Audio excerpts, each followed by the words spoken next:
like a there, you know, Just a pile under the table or something. snakes and ladders game. I used to have a really Taxidermied cool, animals. like orange one. Ouais, on aime pas ça.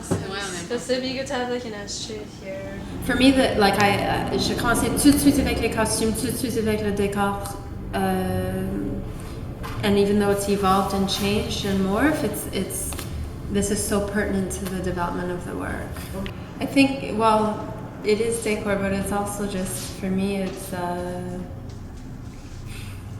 guess really trying to find, you know, it's funny because now when I'm thinking, I'm like, it's funny how much sort of effort and thought goes into trying to just make a space feel so inhabited. Do you know what I mean? Because for me, an empty stage, I'm like, how will my characters breathe in there? Because I need them to feel really at home and really full of things that aren't just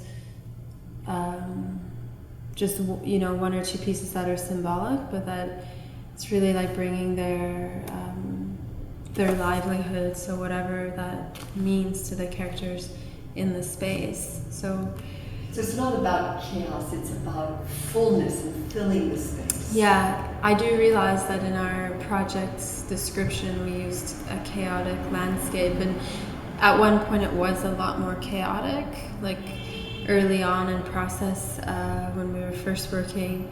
The objects were a little more random, and it was mainly like just working with, I mean, the first process we were at the studio of the May, so a lot of stuff we were just pulling literally from the closet, and every day just bringing things in.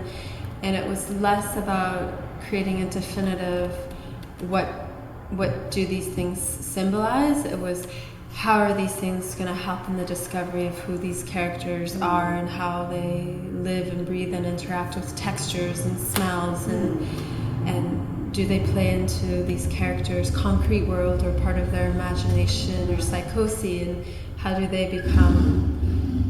Yeah, it was more about the experimental side of material than what do they offer in terms of creating a narration. And then, you know, we went through another layer where we just had an abundance of material to the point when it was almost restrictive of how the artists could move in the space. It sounds like hoarding. Yeah, oh, it was absolutely hoarding. We worked in this one really alternative space. It was more of a warehouse, and it was so jammed packed and it was something almost nonsensical of how they could, like, I really had no clue of what this space was, what the universe was.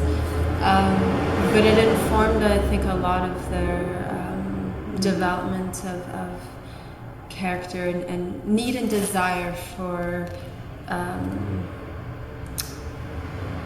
personal expression. And then, again, there's this tension of, there's a bit of an interplay between how are they self-expressing for their own sort of personal satisfaction, and then this tension that comes from sort of wanting this like social dynamic, sometimes falling into it quite naturally and with ease, and then other times we pick up on the struggle of just even, well, how do these characters relate in this way?